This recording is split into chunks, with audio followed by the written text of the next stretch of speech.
Assalamualaikum warahmatullahi wabarakatuh. Bismillahirrahmanirrahim. Alhamdulillahi rabbil alamin. Wassalatu wassalam ala sayyidil mursalin wa ala alihi wa sahbihi ajma'in. Rabbi shrah lana sudurana wa yassir lana umurana wa hlul 'uqdatam min alsinatina yafqahu aqwalana. Wa thabbit aqdamana wa tammim taqsirana ya rabbana ya rabbal alamin. لا حول ولا قوة إلا بالله العلي العظيم. لا حول ولا قوة إلا بالله. لا حول ولا قوة إلا بالله العلي العظيم. أما بعد.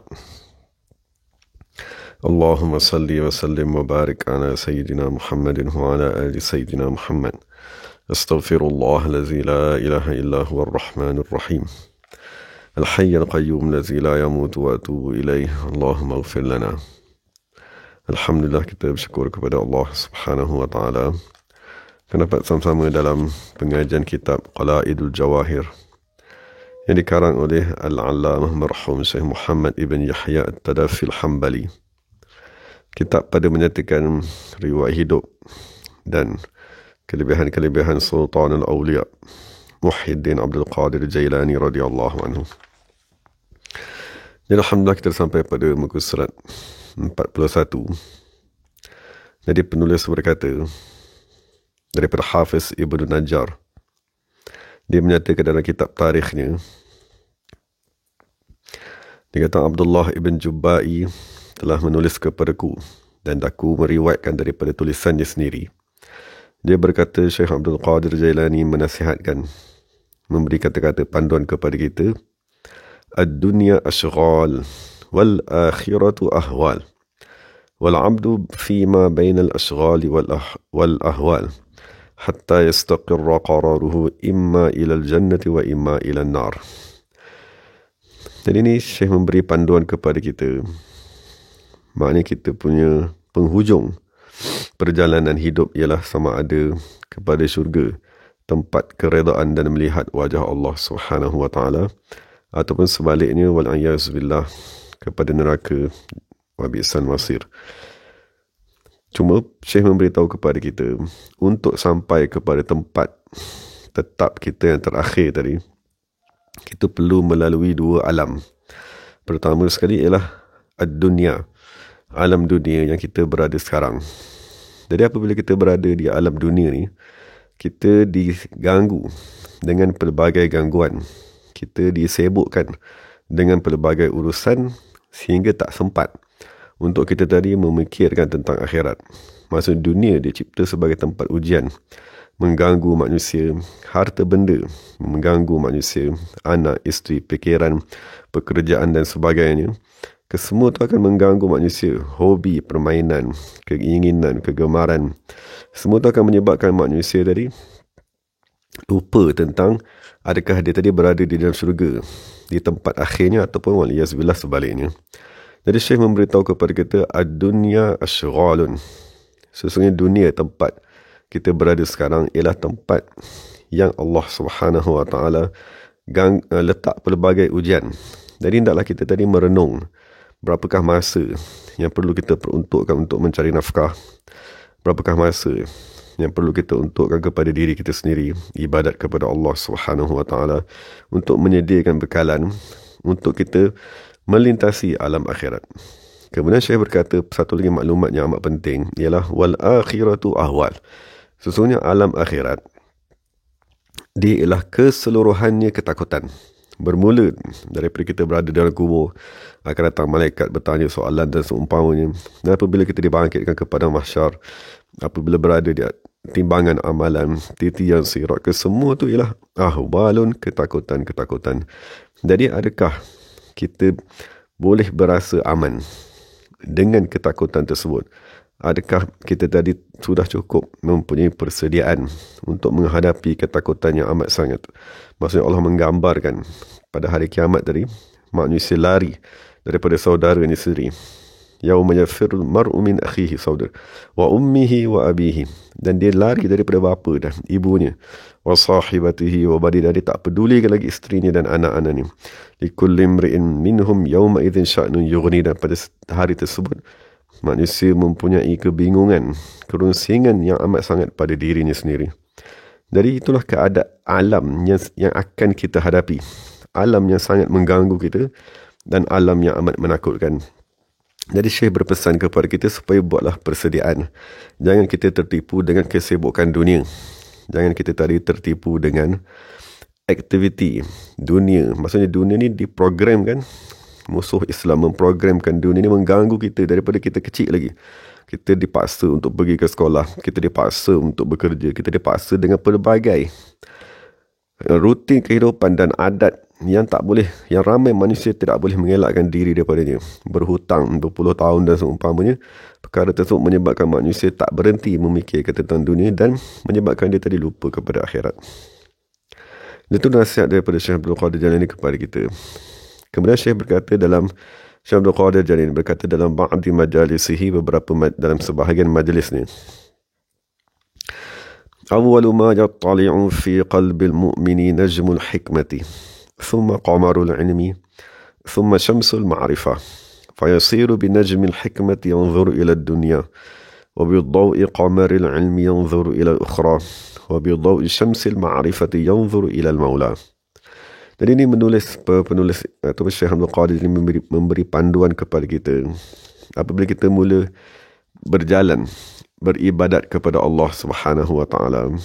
Apakah samarah ataupun apakah hasil yang sepatutnya kita capai? Maksud kita beribadat. Saya dah sembahyang 10 tahun. Saya dah baca Quran 10 tahun. Saya dah pergi haji dan umrah.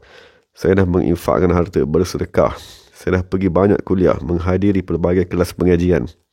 Jadi soalan ni, berlaku tak 3 perkara yang dinyatakan oleh Syekh Abdul Qadir Jalani dalam nasihat ni yang kedua ni? Maknanya Syekh berkata, perkara pertama sekali yang akan terbit di dalam hati orang beriman.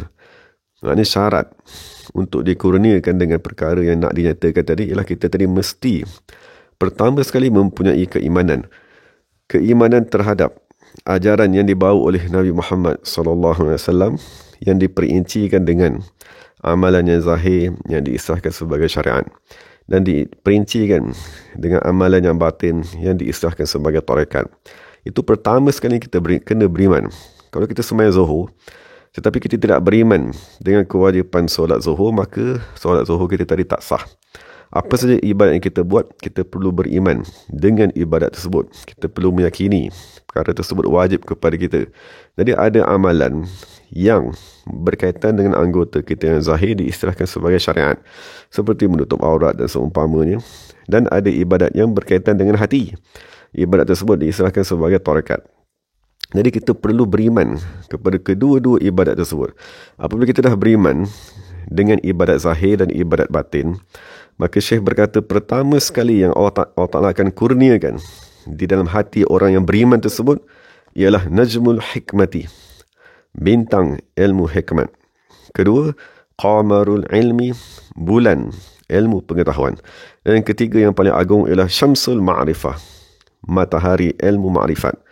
Jadi apakah faedah ketiga-tiga cahaya ni? Maksud ketiga-tiga cahaya ni, ketiga-tiga perkara ni ialah nur yang dikurniakan di dalam hati manusia. Sebab tu penulis dia menggambarkan ataupun dia mengumpamakan nur tersebut dengan bintang. Kerana bintang apabila kita lihat di waktu malam dia bercahaya. Dan diumpamakan juga dengan bulan.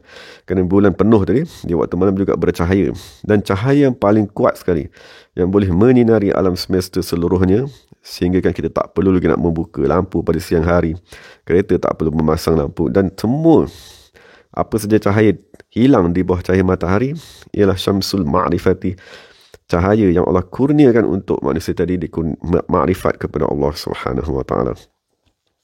Jadi faedah pertama, fayasiru bin najmil hikmati, maka jadilah orang beriman tersebut dengan cahaya hikmat tadi. Yanzuru ila dunia, dia boleh memandang kepada dunia. Maksud kita tahu dunia ni ialah tempat persinggahan. Dunia ni ialah tempat yang akan binasa, tidak akan kekal. Dunia tadi ialah seperti bangkai di sisi Allah Subhanahu wa taala. Dunia tadi ialah tempat penjara kepada orang yang beriman, syurga kepada orang kafir. Dunia tadi ialah tidak mempunyai nilai di sisi Allah Subhanahu wa taala melebihi sebelah sayap nyamuk.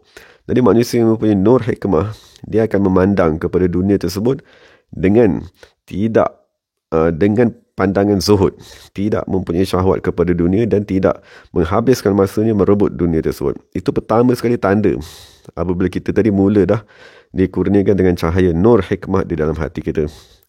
Wa bidaw'i qamaril ilmi yanzuru ila al-ukhra. Dan apabila kita dikurniakan dengan cahaya ilmu, maka kita akan mula memandang kepada akhirat. Maka kita akan mengingati alam kubur yang akan kita tempuhi. Kita akan mengingati alam akhirat. Kita akan mengingati padang mahsyar seumpamanya. Dan kita akan sentiasa memfokuskan kepada ibadat hati yang nak kita bawa kepada akhirat. Dan dengan cahaya ma'rifat tadi dia kata yanzuru ilal maula, seseorang akan memandang kepada Allah Subhanahu wa taala.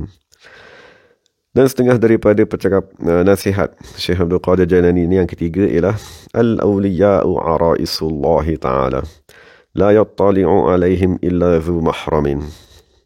Ini satu ungkapan Syekh Abdul Qadir Jailani berkata, sesungguhnya wali-wali Allah Subhanahu wa taala seperti pengantin-pengantin, tidak boleh memandang kepada mereka melainkan orang yang mempunyai hubungan mahram.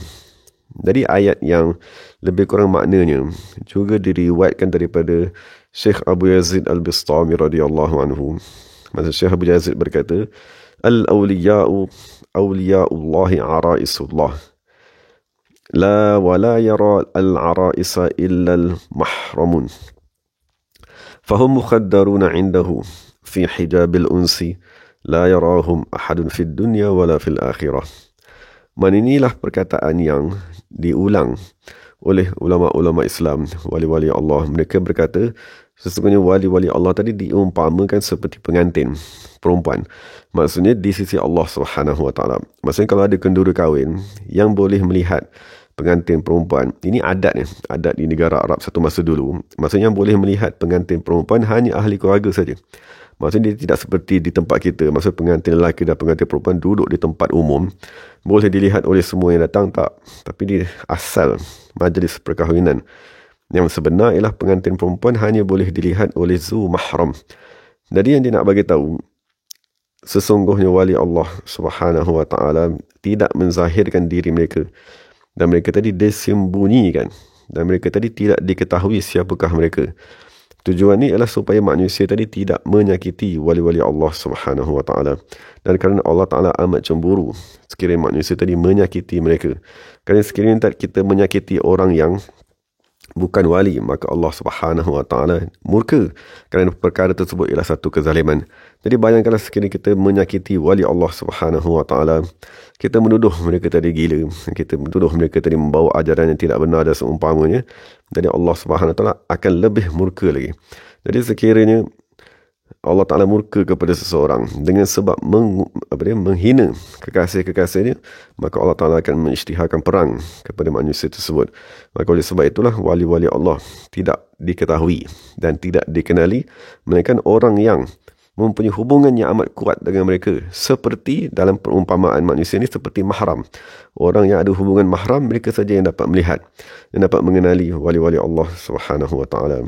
Jadi moga-moga kita tidak dapat beradab dengan manusia dan kita tidak menyangka buruk kepada manusia.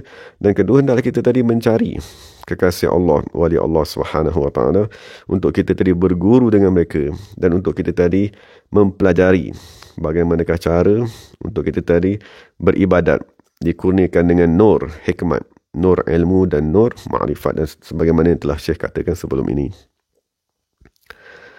Dan Allamah Imam Syihabuddin Ahmad ibn Imad Asy-Syafi'i berkata di dalam kitabnya, pada permasalahan jin yang memeluk agama Islam, yang mendengar Al-Quran di zaman Nabi Muhammad sallallahu alaihi wasallam. Jadi dia berkata, sesungguhnya Syekh Abdul Qadir Jailani sempat berjumpa dengan salah seorang daripada jin tersebut yang memeluk agama Islam dengan mendengar Quran di zaman Nabi Muhammad sallallahu alaihi wasallam. Jadi kalau mengikut kepada riwayat tadi, maka Syekh Abdul Qadir Jailani dia dihukumkan sebagai tabi'in kerana dia telah bertemu dengan sahabat Nabi Muhammad sallallahu alaihi wasallam dari kalangan al-jin. Dan seterusnya Syekh Abdul Qadir Jailani ditanya tentang doa. Maka dia berkata doa tadi dibahagikan kepada 3 peringkat. Pertamanya kiasan, ta'ridun. Yang keduanya tasrihun. Maksudnya memohon dengan jelas. Dan yang ketiga ialah isyarat. Fatasrihu, maka doa yang jelas ialah apa yang kita lafazkan secara langsung. Dan ta'rid tadi ialah doa yang berada di dalam doa yang tersembunyi, ataupun perkataan yang berada dalam perkataan lain yang disembunyikan. Dan isyarat tadi ialah doa di dalam perbuatan yang disembunyikan. Jadi penulis ataupun Syekh Abdul Qadir Jalani ini memberikan beberapa contoh.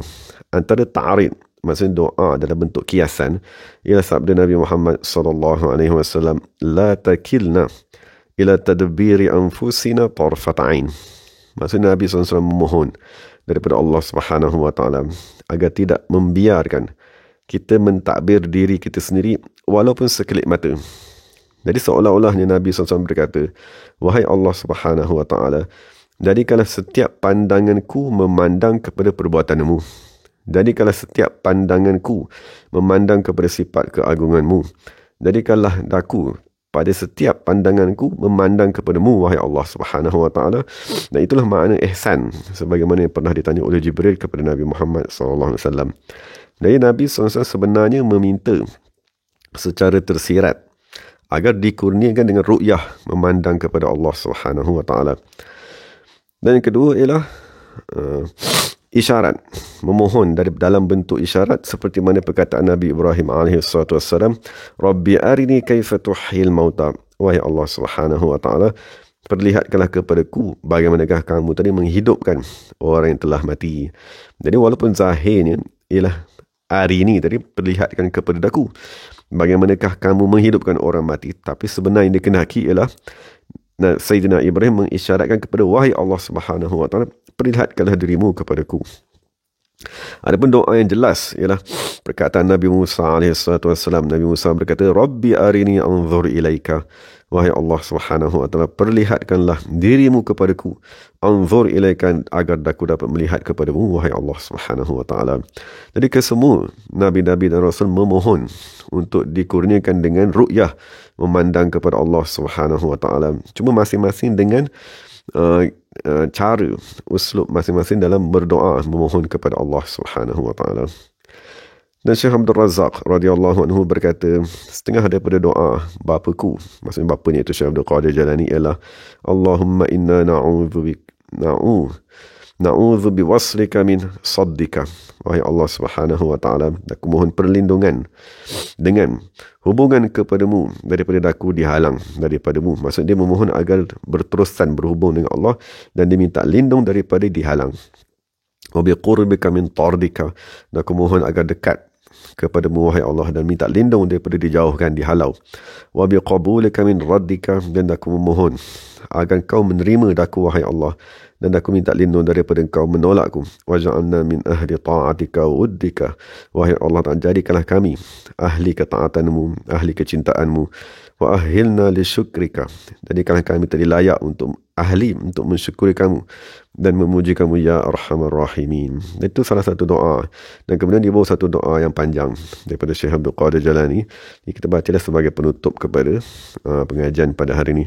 Dan Syekh Abdul Qadir Jalani mengajarkan kepada kita satu doa. Allahumma inna nas'aluka imanan yasluhu lil ardi alaika, wa iqanan نقف به في القيامة بين يديك، وعصمة تنقذنا بها من ورطات الذنوب، ورحمة تطهرنا بها من دنس العيوب، وعلما نفقه به أوامرك ونواهيك، وفهما نعلم به كيف نناجيك، وجعلنا في الدنيا والآخرة من أهل ولايتك، واملأ قلوبنا بنور معرفتك، واكحل عيون عقولنا بإثم هدايتك، وحرص أقدام أفكارنا من مزاليق مواطئ الشبهات، وامنع طيور نفوسنا من الوقوع في شباك موبقات الشهوات، وأعنا في إقامة الصلوات على ترك الشهوات، ومحو سطور سيئاتنا من جرائد أعمالنا بأيدي الحسنات، كن لنا حيث ينقطع الرجاء منا، إذ أعرض أهل الجود بوجوههم عنا، حين تحصل في ظلم اللحود رهائن أفعالنا إلى يوم الشهود وأجر عبدك الضعيف على ما ألف وعصمه من الزلل ووفقه والحاضرين لصالح القول والعمل وأجري على لسانه ما ينتفع به السامع وتذرف به المدامع ويهلين القلب الخاشع واغفر له وللحاضرين ولجميع المسلمين رضي الله عنهم. Jadi itu doa yang Syekh baca, moga-moga kita dapat sekiranya kita ingin, kita boleh amalkan lah. Wa kana radhiyallahu anhu, Syekh Abdul Qadir Jalani, apabila dia menutup majlis ni, dia akan berkata, ja'alanallahu wa iyyakum mimman tanabbaha li khidmatih wa tanazzaha 'anid dunya wa tadhakkara yawma hasrihi wa qatafa athar as-salihin innahu waliyyu dzalika wal qadiru 'alaihi ya rabbal alamin. Dia doa penutup ni, Syekh berkata, moga-moga Allah menjadikan daku dan kamu semua dari kalangan manusia yang tersedar untuk berkhidmat kepada Allah Subhanahu wa taala. Maksud kita mungkin sembahyang setiap hari ataupun kita tadi melakukan ibadat, tapi persoalannya, adakah kita sudah berkhidmat menjadi hamba, memperjuangkan hamba Allah, memperjuangkan agama Allah Subhanahu wa taala seperti mana dikehendaki oleh Allah. Maksud ramai juga manusia yang memperjuangkan, dia mendakwa diri ni berkhidmat kepada agama Allah, tetapi sebenarnya dia berada di dalam rangka yang tidak benar, rangka yang telah dipesongkan oleh musuh Allah Subhanahu wa taala. Dan saya juga mendoakan agar kita tadi tanazzaha 'anid dunya, disucikan daripada mencintai dunia dan mengingati hari apabila kita dibangkitkan. Dan yang paling penting sekali, Syekh berkata, wa qatafa athar as-salihin, Allah jadikanlah kita dari kalangan manusia yang mengikut jejak orang-orang soleh yang sebelumnya. Sesungguhnya Allah Ta'ala maha berkuasa ke atas perkara tersebut. Kemudian Syekh berkata, وَمَنْ يَتْرُكِ الْآثَارَ قَدْ ضَلَّ سَعْيُهُ وَهَلْ يَتْرُكُ الْآثَارَ مَنْ كَانَ مُسْلِمًا. Siapa yang meninggalkan kesan-kesan ataupun ibadat, panduan orang-orang soleh sebelumnya, sesungguhnya amalannya telah sia-sia.